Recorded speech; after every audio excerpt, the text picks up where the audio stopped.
El becerro de oro, la inclinación natural del hombre.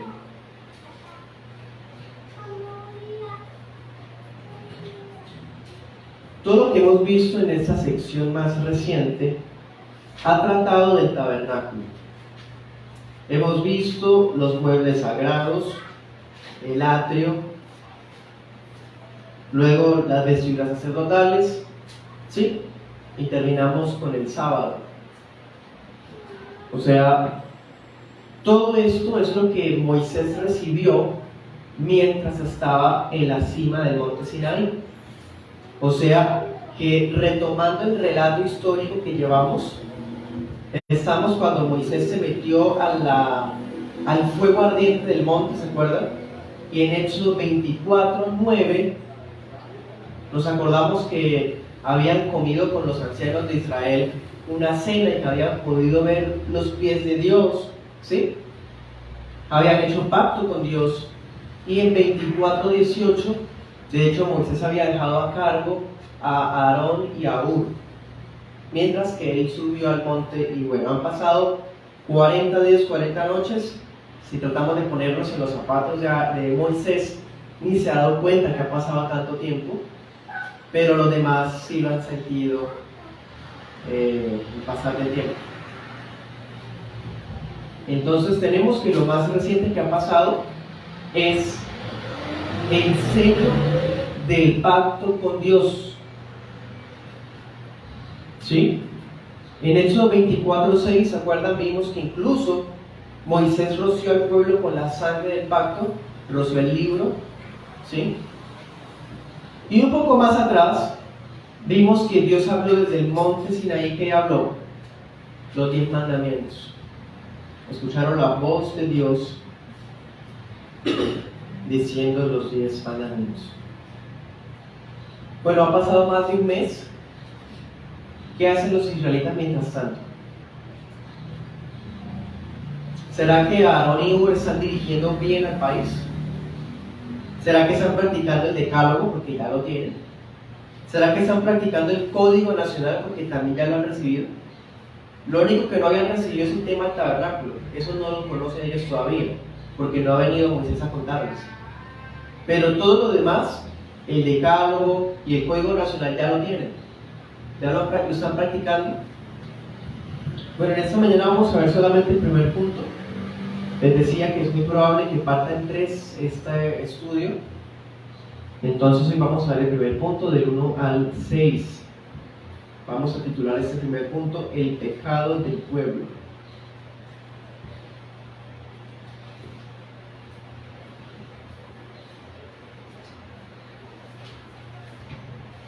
Bueno, leamos 24:14.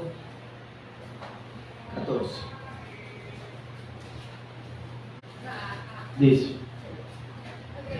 Moisés les dijo a los ancianos: espérennos aquí, porque se acuerdan que lo acompañó José. O sea, Moisés estaba adentro, pero José se quedó prácticamente a mitad de camino, ¿no? Iban, podríamos decir, ambos. Y dice 24:14: espérennos aquí hasta que volvamos.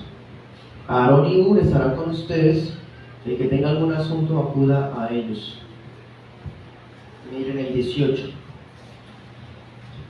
Moisés entró en medio de la nube y subió al monte. Y estuvo Moisés en el monte 40 días, 40 noches. Bueno, eso es donde vamos. Moisés está allá en el monte Sinaí y la gente del pueblo está impacientada. Leamos 32. 1. Al ver el pueblo que Moisés tardaba, ¿sí?, están impacientes y peor aún, comienzan a desconfiar que Moisés vaya a regresar. Dice, le dijeron: levántate, haz los dioses. Luego dice: porque a Moisés, ese hombre que nos sacó de la tierra de Egipto, no sabemos qué le haya acontecido. Es como si ellos hubieran pensado: de pronto le pasó algo. Claro, porque entró a esa nube de fuego, de pronto el fuego lo mató. y nosotros aquí esperando. De pronto uno de esos rayos y centellas que salen del monte lo alcanzó. O sea, pensaron que se había muerto. Le pasó algo a Moisés en la montaña. Pero hermanos, ¿saben? Esta demora, que es un poco más de un mes, tenía una finalidad: probar la fe de los israelitas. Ellos necesitaban ser probados. Ya tienen los 10 mandamientos, tienen el Código Nacional, y esos 40 días y 40 noches, no solamente Moisés está recibiendo la información necesaria para el tabernáculo, sino que el pueblo aquí abajo estaba siendo probado. Podemos pensar que durante 30 días todo iba ordinariamente, pero ya empiezan a afanarse. Dice la Biblia de las Américas: se congregaron alrededor de Aarón. La gente empieza a hablar unos con otros hasta lograr que un buen grupo de israelitas, es más, el texto pareciera indicar que todo el pueblo fue el que se congregó, se acercaron a Aarón, como era el líder, y dice, para que les hiciera dioses que fueran al frente de ellos. ¿Sí? Miren eso tan curioso. ¿Quiénes están a cargo? Aarón, que ya había ejercido funciones de profeta. ¿Se acuerdan incluso que Dios le había dicho al comienzo que Aarón era el profeta de Moisés y Moisés iba a ser el Dios del faraón incluso? O sea, Aarón era una voz confiable. Y Ur era un príncipe del país. Acordémonos, incluso era el abuelo de Bezalel. Era un anciano relativo de Judá, era muy importante. Pero para los israelitas, ellos no son una figura autoritativa. Ellos quieren algo que represente su autoridad y que vaya al frente. No, Aarón no, Ur no. Ven que la montaña está llena de fuego, ahí está Dios con Moisés. Ellos piensan, el fuego mató a Moisés. ¿Sí? O sea, en pocas palabras, ellos no se han olvidado de Dios. Ellos no se han olvidado de Dios, pero su pastor se desapareció. Y ellos están afanados porque quieren seguir su camino, ya mucha demora. Cuando estudiaba este pasaje, me acordaba lo que les pasó a los Gálatas. El apóstol Pablo se va, y apenas Pablo se ausenta, los Gálatas empiezan a escuchar falsos maestros. Y empiezan a despreciar el ministerio de Pablo, a cuestionarlo y a escuchar comentarios calumniadores y chismosos sobre él, al punto de que algunos gálatas empiezan a desechar a Pablo como su pastor. Y aquí que vemos un Moisés ausente, y la gente, como ve que no va a venir, no le importa y quiere seguir de largo, no sabe qué le pasó, de pronto se murió, vámonos. Miren esa actitud ingrata. No es como que nos debe dar perplejidad, tal como le pasó a Pablo, que tan pronto pues quieran menospreciarlo, ¿no? Bueno, los gálatas tenían un legado y ese legado no lo guardaron. Los israelitas tienen un legado y ese legado tampoco lo han guardado. Por el contrario, como le pasó a los gálatas, esos israelitas están volviéndose a la idolatría de la cual se supone que fueron liberados. Ellos fueron liberados de Egipto, un país pagano, lleno de ocultismo y imágenes. Pero como no tienen manera de adorar a Dios, cuando Moisés descienda y les cuente el tema del tabernáculo y todo eso, ellos sabrán cómo adorar a Dios. Pero hasta este punto solamente tienen información sobre el altar, ¿se acuerdan? que era de piedras, ¿sí? No tenían más información. Así que ellos no ven problema en utilizar eso para adorar a Dios a su manera. Versículo 2. Aarón les dijo: quítense los zarcillos de oro.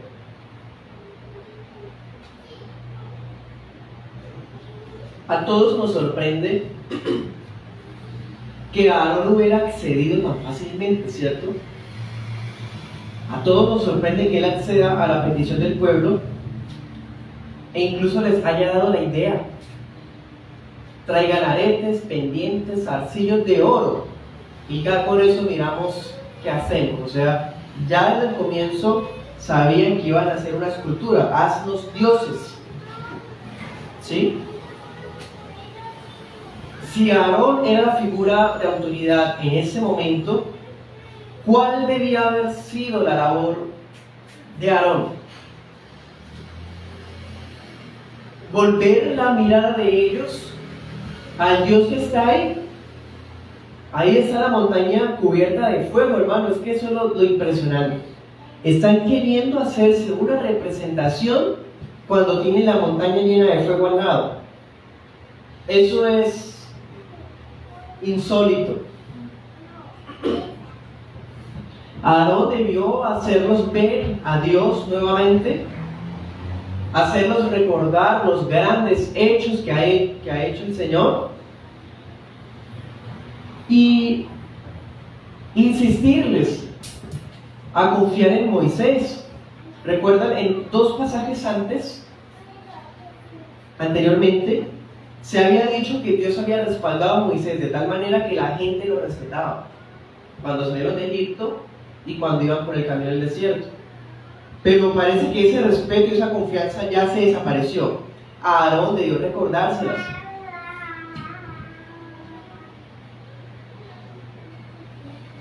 Algunos comentaristas dicen algo que me resulta muy interesante y prefiero creer eso. Comentan que Aarón propuso esta idea porque él se imaginó que al pedirles los zarcillos de oro, ellos no iban a traerlos. Tengan en cuenta algo. Ya estudiamos la ofrenda del tabernáculo, pero bajo el tema del tabernáculo. O sea, en nuestra historia como tal, Moisés no ha bajado a contarles el tema de la ofrenda. O sea, Israel no ha dado ninguna ofrenda, eso no ha ocurrido. Sí, quiero que estemos bien en sintonía con la historia. Todo lo que vimos acerca del tabernáculo, los israelitas no lo saben porque Moisés no ha bajado. Entonces ellos nunca han dado nada material. Aarón supone que este montón de esclavos que están con tantas riquezas de las que tomaron de los egipcios, ahora son multimillonarios, tienen piedras preciosas, oro, telas finas, todo esto. Él les está pidiendo los zarcillos. Él creería que ellos no los van a traer. Y más los de las mujeres, ¿no? Van a entregar sus aretes de oro. Pero hermano, no le salió el plan. Porque es un plan humano, cosa de hombres. Una astucia meramente humana, comenta David.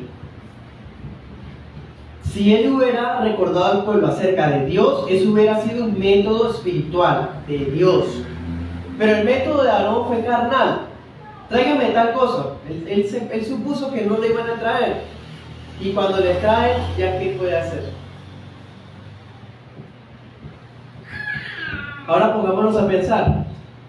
¿Cuántos recursos despilfarraron en esa escultura? ¿Cuántos aretes se requerían para hacer un becerro de un tamaño considerable que sirva como esas estatuas que a veces colocan en las ciudades capitales de departamento que recuerdan a un prócer? ¿Cuánto material se requiere para hacer una estatua de esas de oro? ¿Cuántos recursos que pudieron haber sido útiles despilfarraron en esta idolatría? Y ahora pensemos nosotros, hermanos, ¿cuántas inversiones tontas, vanas e inmundas hicimos en el pasado? Para gastar en nuestros deleites. ¿Cuánta plata perdida? Tiempo, fuerzas, recursos. O peor aún, ¿será que todavía estaremos haciendo inversiones así? Leamos 1 Pedro 4.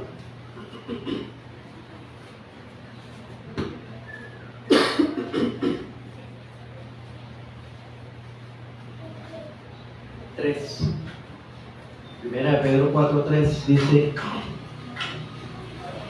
baste ya el tiempo pasado para haber hecho lo que agrada a los gentiles, andando en lascivias, placeres, borracheras, orgías, disipación y abominables idolatrías. A estos les parece cosa extraña que ustedes no corran con ellos en el mismo desenfreno de disolución y los ultrajan. ¿Cuál es la palabra que resume toda la conducta de la gente del mundo? Según Pedro, desenfreno. Ojo con esa palabra, va a servirnos para todo el estudio de este capítulo.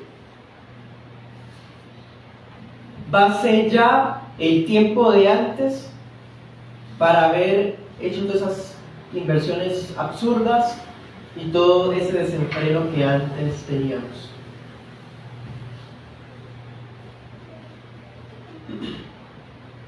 Versículo 3, volvamos al texto principal, no lo pierdan. Se nos dice que el pueblo trajo a Aarón el material solicitado y Aarón lo usó para formar un becerro de fundición. Preciso, le dieron forma de becerro. Y para nuestra cultura es algo inimaginable. Un becerro. Para nosotros eso suena muy animista o incluso indígena. Querer hacerse una cierta forma de animal y más de un becerro para que represente a Dios, para nosotros es impensable porque pues, de una u otra manera tenemos una tradición cristiana. Pero hermanos, para ese tiempo era algo común. Ese animal que escogieron para ese culto pagano simbolizaba dos cosas. Primero, fuerza.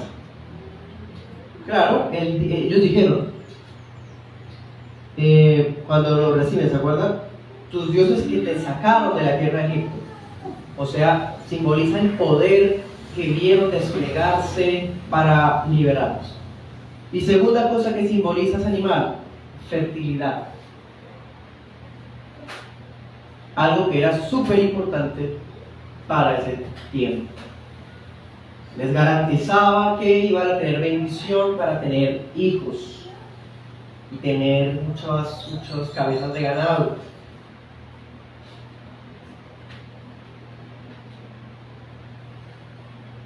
Ese pasaje también nos deja ver algo, hermanos. Miren un poco más a fondo.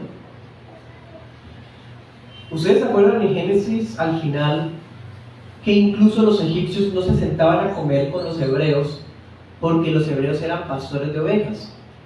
O sea, los hebreos tienen una cultura pastoril y por mucho ganadera. Era una cultura así, para los egipcios, lo más bajo de la sociedad. Pero este pasaje nos deja ver todos los cambios sociales y culturales que sufrieron los israelitas. No solamente son cambios religiosos, porque miren que todavía tienen en la mente metido que la deidad es un becerro, sino también sus técnicas, oficios y profesiones. ¿Sí? Vemos a un Aarón que recibe los aretes y él es el que trabaja el buril. Hermanos, son trabajos de metalurgia, cosas que los hebreos nunca Si vemos los cambios que hubo en ellos, lo vemos manejando con destreza, el oro fundido, o sea, alcanzar la temperatura para derretir el oro, darle la forma, limpiarlo, con el buril y con la lima, bueno, en fin, todo esto. Entonces no se aprendió de la noche a la mañana.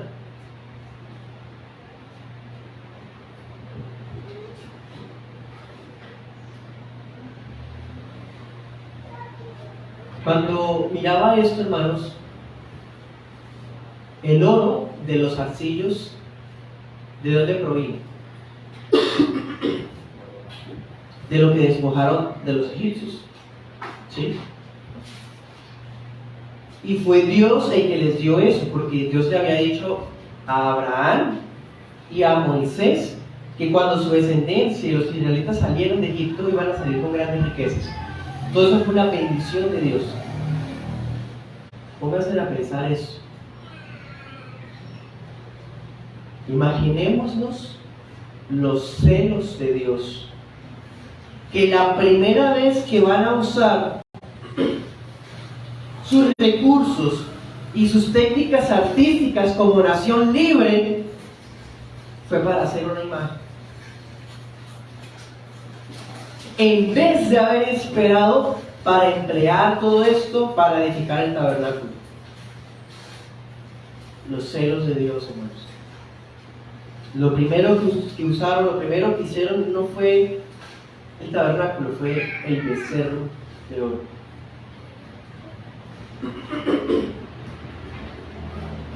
Versículo 4.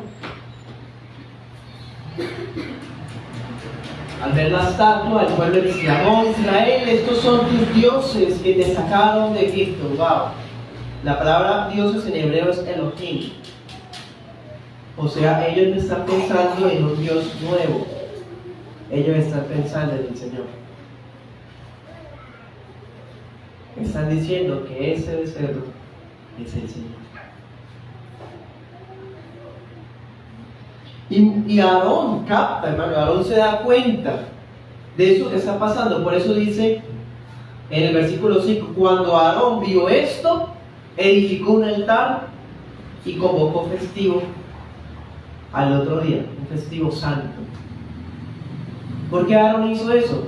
Para mitigar, hermano, para mitigar ese acto vil, apóstata, evidente de idolatría. Pero pues para que no sea tan mal visto, pues digamos que es para el Señor. Mañana celebramos al Señor, vamos a hacer fiesta para Él y construyamos un altar como Él nos lo dijo que lo hiciéramos. O sea, tenemos la Biblia, y la Biblia dice que hiciéramos un altar, entonces vamos a construir. Aarón ve el entusiasmo vulgar y se empeñó en construir el altar.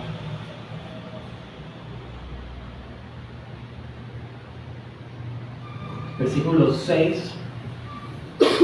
Efectivamente, el pueblo madrugaron, hermanos, para presentar ¿qué? Holocaustos, sacrificios de paz y traer presentes. Dice la Peshita.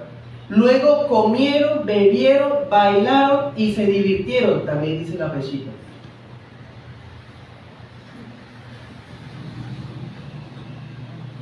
Llegó el día festivo, el día de la fiesta. Holocaustos, sacrificios de paz y presentes. Ellos hicieron eso cuando salieron de Egipto, cuando pasaron el Mar Rojo, y ofrecieron esto al Señor. Los últimos sacrificios de paz y holocaustos que hicieron, ¿cuándo fue? El día que sellaron el pacto, en Éxodo 24. Ese día hicieron sacrificio, Moisés tomó esa sangre y los cubrió, y dijeron: haremos todo lo que Jehová nos ha mandado. Y quedaron bajo el pacto con Yahvé.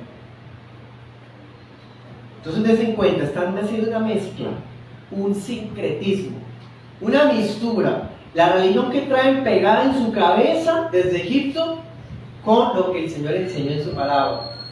¿Sí? Y no pasa nada, porque igual es el mismo Dios. No estamos hablando, como Él lo dijo, con el altar. Holocaustos, sacrificios de paz, como Moisés hizo antes de irse. Sí, pero están rompiendo el primero, el segundo, el tercer mandamiento. Otra cosa impresionante, cuando dice que se levantaron para divertirse, dice en otra versión regocijarse, el término hebreo incluye borracheras, orgías e inmoralidad.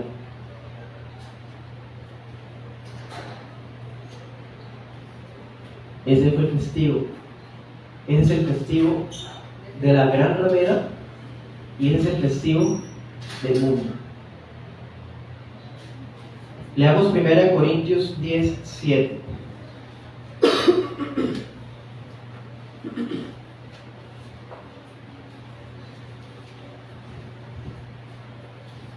¿Cuáles eran los festivos que Dios había estipulado? Pascua, Pentecostés, ¿cierto? Pero este es inventado por ellos mismos.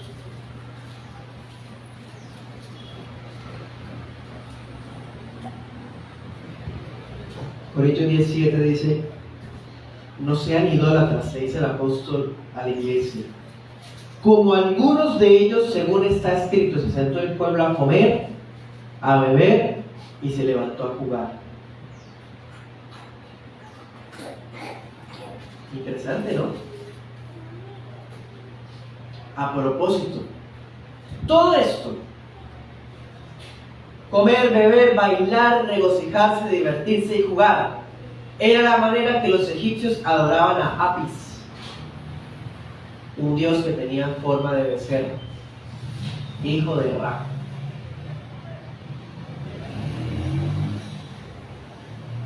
¿Ven? Están acostumbrados, tienen el mundo en su corazón y quieren traerlo a la iglesia. Notemos cómo es la tendencia del corazón del hombre de rebajar el culto solemne del Señor a celebraciones llenas de algarabía, ruido y entretenimiento. Dense cuenta, quieren hacer fiesta al Señor, pero quieren jugar, divertirse. Que no haya prohibiciones a su desenfreno y a su inmundicia. Igual es para el Señor. Eso es la adoración pagana y falsa que se metió en la iglesia neoevangélica. Luces, humo, fornicación y saltos. Y el que no salte no va para el cielo. Y grito de júbilo. Divertido, porque no somos evangélicos ni religiosos, sino somos cristianos. Esa es la religión del becerro de oro.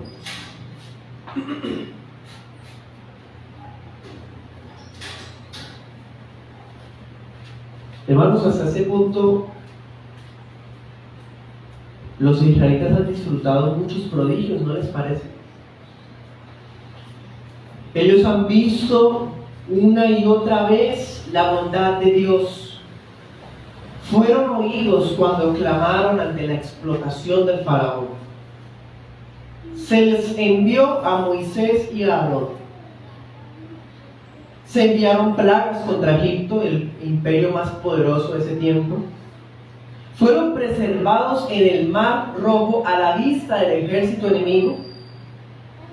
Se les entregó la Pascua y el Shabbat como señales distintivas para ellos.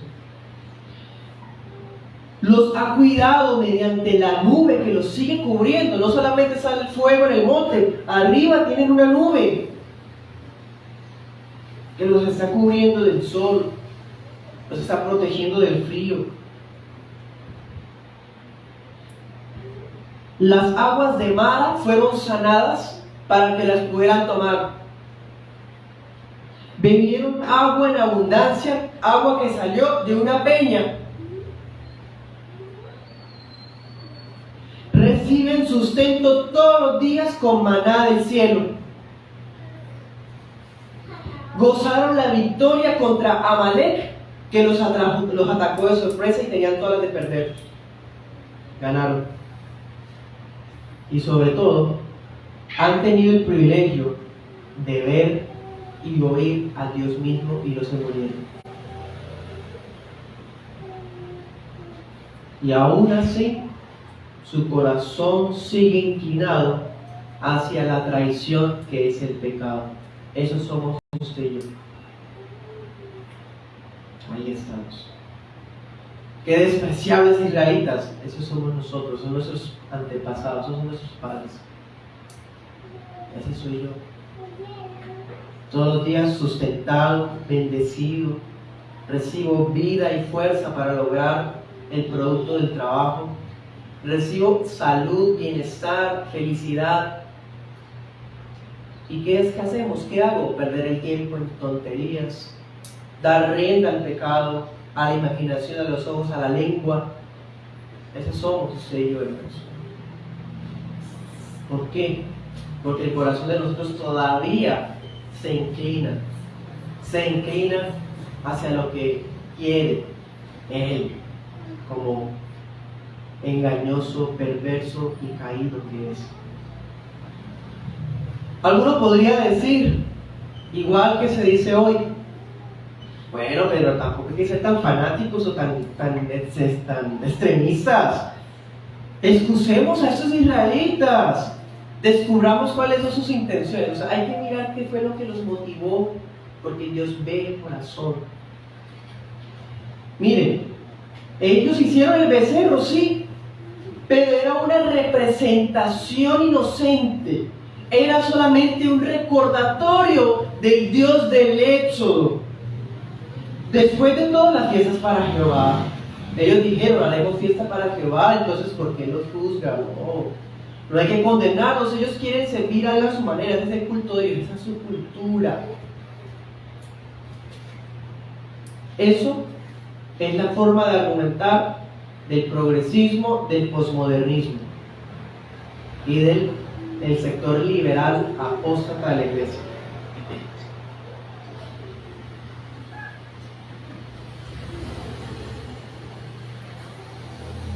Adelantémonos un poquito. Miren el versículo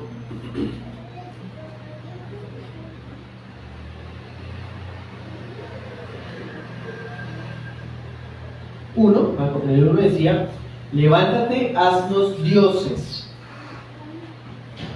¿Sí? Versículo 4, estos son tus dioses. Versículo 8, el Señor cuando le dice a Moisés, se han apartado muy pronto del camino que yo les mandé, se hicieron un becerro de fundición, lo han adorado, le han ofrecido sacrificios y han dicho, Israel, estos son tus dioses.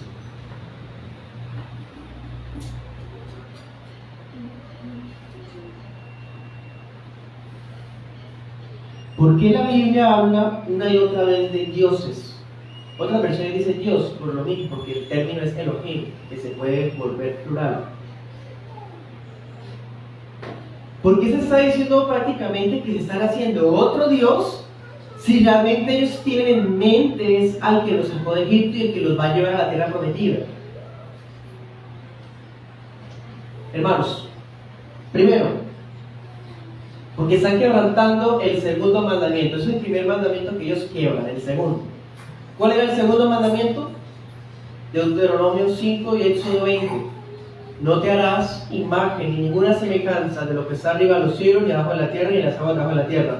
No te inclinarás a ellas, ni las honrarás, porque yo soy Jehová tu Dios fuerte y celoso, que visito la maldad a los padres en los hijos, hasta la tercera generación de los que me aborrecen. Pero guardo misericordia a los que me temen y guardan mis mandamientos. Segundo mandamiento. No debían hacer representación ni ningún tipo de intermediario en su adoración. Eso fue lo que hicieron. El becerro servía como una representación o como un mediador o un recordatorio de a quién adoraban, quién los había liberado y quién los iba a llevar a la tierra prometida. Pero cuando nosotros estudiamos los 10 mandamientos y vimos el segundo, vemos que más que el hecho de hacer imagen, porque a veces hacer imagen es una expresión artística, cuando son temas no religiosos, por supuesto, pero lo que enciende el furor de Dios contra el uso de imágenes, más que el hecho de elaborarlas, es porque se está reduciendo la eterna deidad de Dios a una figura. Hemos estado viendo atributos, la infinitud, la omnisciencia, la inmensidad, omnipresencia, atributos, hermanos, que no caben en nuestra imaginación o nuestra cabeza. No nos alcanza para contener todo eso. Mucho menos una imagen. Eso es lo que enerva más a Dios. Que se rebaje su deidad infinita, espiritual e invisible a algo finito, temporal, corrupto y sin. Y saben, siempre que se adora de manera errónea a Dios, conlleva desenfreno. Miremos Salmo 106, 19.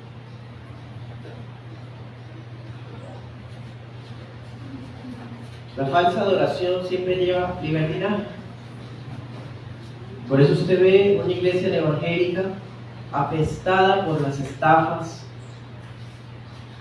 pirámides, adúlteros, homosexuales, porque la falsa adoración cae hasta un desenfreno. Salmo 106, 19 dice: hicieron un becerro en Horeb, se postraron ante una imagen de fundición. Así cambiaron su gloria por la imagen de un buey que come hierba. Aquí el salmista describe lo que estoy diciendo. Cambiaron la gloria por un buey, ni siquiera un buey, una imagen con forma de buey, un buey que come hierba, no hace nada más. ¿Qué más hace un buey, hermano? Ese es el corazón de la idolatría.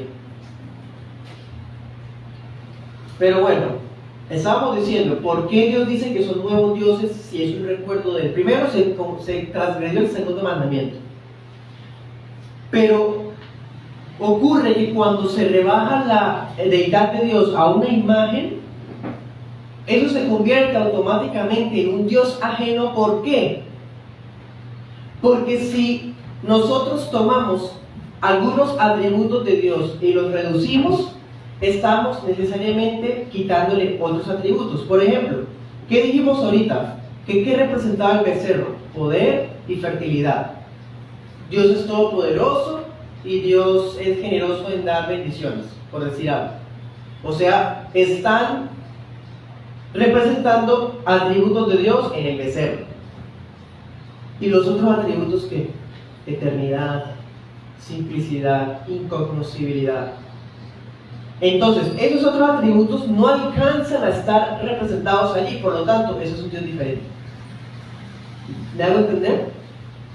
Cuando le sustraemos a Dios atributos, estamos haciendo un Dios diferente. Un Dios que es todo amor, misericordia, felicidad y alegría, pero no es justo, no tiene ira, no es santo. Eso es un ídolo. Ese era el Dios que ellos tenían en su corazón, un Dios a su propia imagen. Eso viola el primer mandamiento: no tendrás dioses ajenos delante de mí. Delante de mí. Porque seguían teniendo a Dios, pero tenían otro Dios ahí. También se viola el tercer mandamiento, hermanos. ¿Cuál es el tercer mandamiento? No tomarás en vano el nombre de Jehová tu Dios, porque no dará por inocente Jehová tu Dios al que tome su nombre en vano. Tercer mandamiento. ¿Por qué se quebranta el tercer mandamiento? Porque hacen su imagen, su nuevo Dios a su propia imagen y semejanza, y todavía dicen: celebremos a Jehová. Cuánta adoración, cuántos cánticos no se hicieron. De hecho, cuando Moisés baja, eso lo veremos la otra semana si Dios nos da vida, lo primero que escucha Moisés es cantos. Es lo que más suena: la algarabía, el ruido, el ritmo. Cantándose y cantándose de manera vana una y otra vez el nombre del Señor en vano. Tercer mandamiento quebrantado. Es más, anoten el pasaje en Nehemías 9:18. Dice que cometían grandes blasfemias. Cometían grandes blasfemias. Hermanos, como se dan cuenta, me tomé el tiempo de las preguntas. Vale la pena. Y para terminar digo lo siguiente: La ausencia de Moisés incentivó a los israelitas a volver a las prácticas idólatras que habían aprendido en Egipto. Usted necesita que el pastor esté encima suyo para no hacer lo que usted sabe que está mal. ¿No basta el Espíritu Santo o no tiene usted la palabra escrita en su corazón? No podemos volvernos dependientes al pastor, ni tampoco pretender que el pastor sea un supervisor como un policía. Ni el pastor ni nadie. Por el contrario, el mejor incentivo para la santidad es recordar que Dios es omnipresente, está ahí y juzgará. No tendrá por inocente al culpable, y Él es santo y su ira arde santamente y justamente por la eternidad. Y otra aplicación, nosotros tenemos a un rey, Jesús. Y el Señor Jesús no es permisivo como Aarón. Jesús no es Aarón. Nuestro Señor es celoso. No nos va a compartir con nadie. Y mucho menos va a ceder que nos volvamos al mundo para hacernos sentir bien. Él nos liberó con su poder y su gloria y no va a dejar que sus hijos vuelvan entonces a practicar lo que antes hacíamos patética y ridículamente en el mundo. Por el contrario, sirvamos al Señor con corazón entero, empleando nuestro tiempo y nuestros recursos sin reservas para Él y no para nuestros becerros. Usemos los talentos, las profesiones que Dios nos ha dado para su gloria. Y no nos olvidemos de todo lo que ha hecho por nosotros. Y si vamos a adorarlo, adorémoslo como Él lo dice. Amén.